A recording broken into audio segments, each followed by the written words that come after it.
something huge is happening. The emergence of DeepSeek now putting pressure on the U.S. tech names. Qwen 2.5 Max, even better than DeepSeek's V3. If the United States can't lead in this technology, we're going to be in a very bad place geopolitically. The danger of AI is much greater than the danger of nuclear warheads. AI is changing the world faster than we can ever imagine.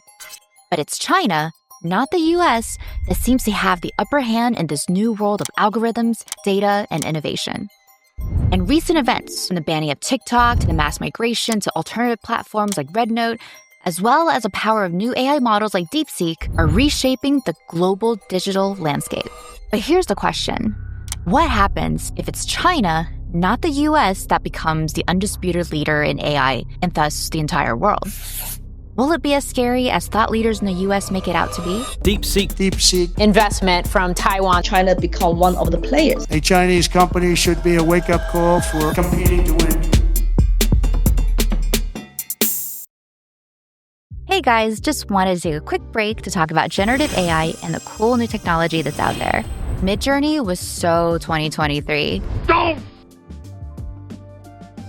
Nowadays, there's a lot more powerful technology that you can use to generate realistic-looking AI images. And the best one that I've been using is Influencer Studio. What I love about this app is that I can use it to generate very realistic photos of myself.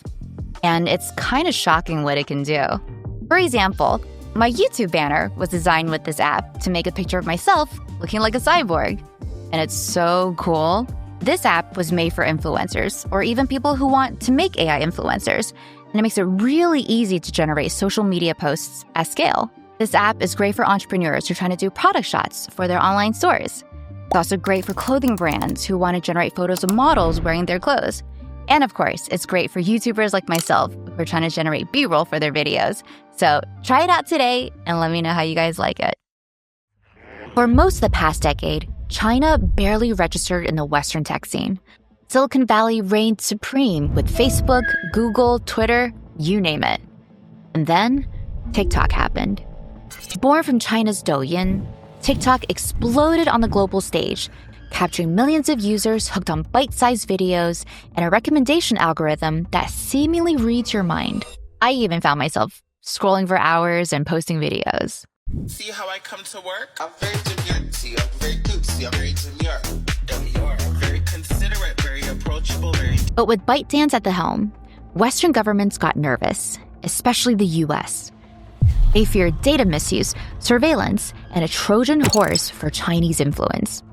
In 2020, during his first term, President Donald Trump sought to ban TikTok in the US, citing national security concerns over its Chinese ownership. On August 6, 2020, he signed an executive order aiming to prohibit transactions with TikTok's parent company, ByteDance, unless it divested its US operations within 45 days. This move led to legal challenges, and subsequent court rulings blocked the enforcement of the ban.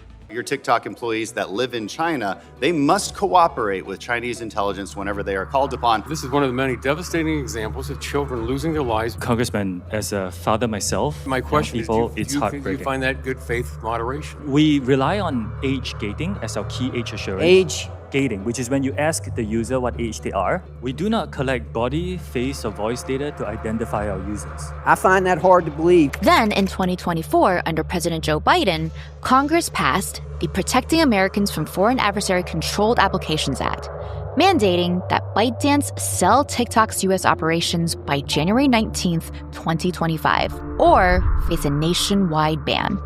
After years of warnings, the US actually banned TikTok under President Biden for 12 hours. That brief 12-hour ban freaked everybody out. Creators lost entire incomes overnight, advertisers scrambled, and users panicked. Please save me, Donald Trump, please. I'm asking you. Please save me. Do not leave the fucking stream. Yeah, TikTok, if you leave. Guys, if you leave, you're gone. I have no idea how I'm gonna survive. In the chaos, many Americans didn't rush back to Instagram or YouTube. Instead, they flocked to Rednote, ironically another Chinese-owned platform. They were lured by the same addictive features and advanced beauty filters. Filter? No filter. This is my Rednote identity, yo. This brief migration to Rednote was more than just a mass download spree. It was a cultural flashpoint. For the first time, huge numbers of Western users were confronted with Chinese perspectives and narratives that felt less filtered by American media. TikTok refugees saw lighthearted vlogs from ordinary Chinese people and comedic skits that poked fun at everyday life and cultural nuances that were typically lost in translation. Suddenly, the usual talking points about China as a looming threat began to feel oversimplified or like propaganda. In a matter of weeks, Rednote managed to humanize Chinese society in a way that starkly contrasted with the political rhetoric dominating Western headlines, making those 12 hours of TikTok span one of the most significant cultural events in recent memory.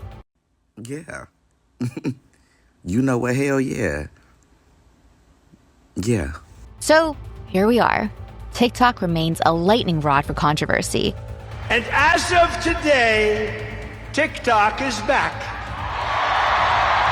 And American users are still chasing their next viral hit. Sometimes even on Chinese alternatives. It's a stark reminder that when tech meets geopolitics, the lines between loyalty, convenience, and national security get very blurry very fast. Let's go back to 2018. Chinese tech giant has been making headlines. Huawei has moved up to a second place in the global smartphone sales share. Apple has been dethroned as the top smartphone seller in China. Chinese giant Huawei has surpassed Apple as the world's second largest smartphone manufacturer, trailing only behind Samsung. Shortly after that, they became one of the most advanced providers of 5G infrastructure. Its rapid expansion, however, raised eyebrows in the West. The biggest concern? Huawei's deep ties to the Chinese government and the fear that its technology could be used for espionage. In 2018, tensions escalated when the U.S. accused Huawei of violating sanctions against Iran. Meng Wanzhou, Huawei's chief financial officer and the daughter of its founder, was arrested in Canada at the request of the U.S. for allegedly committing fraud related to these sanctions. New tensions between Beijing and Washington. Senior executive of Huawei has been arrested in Canada. The appropriate authorities took the decisions in this case without any political involvement or interference, as must be the case. The arrest was just the beginning. The Trump administration officially blacklisted Huawei in 2019, adding it to the entity list, which restricted U.S. companies from doing business with the telecom giant. This meant Google could no longer provide Android support for Huawei phones, cutting the company off from essential software like Gmail, Google Maps, and the Play Store. The justification? The U.S. government claimed Huawei's networking equipment could be used by the Chinese Communist Party to spy on foreign nations. While Huawei denied these allegations, American intelligence agencies remained firm in their warnings.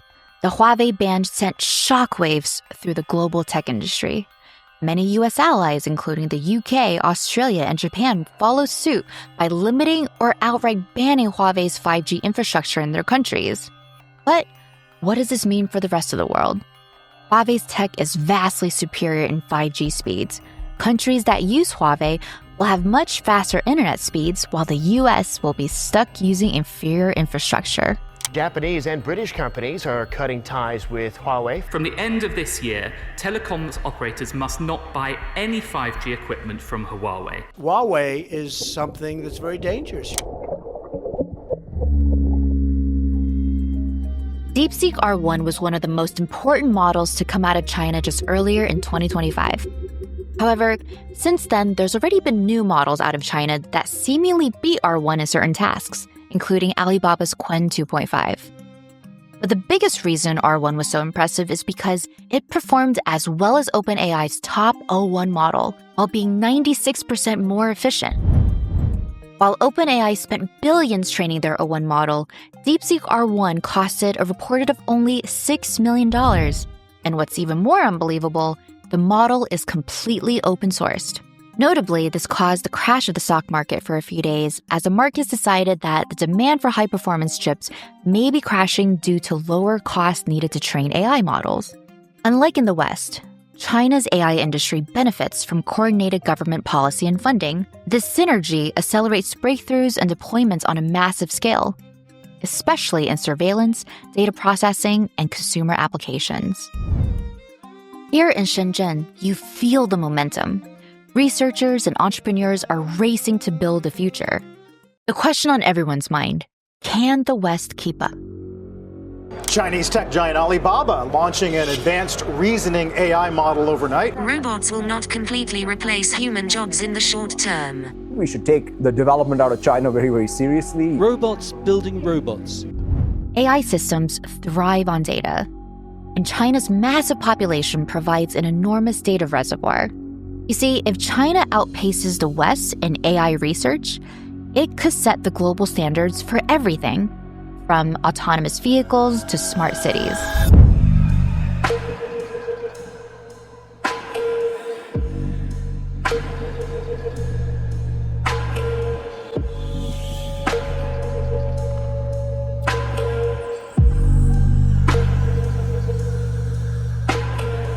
Countries that rely on Chinese-built infrastructure and AI tools could become dependent on Chinese technology, and perhaps Chinese political interests as well.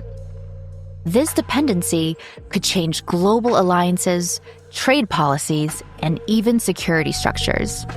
China's dominance in AI-driven industries might undercut Western manufacturing and tech services, while Chinese AI-based content platforms could shape global culture and trends.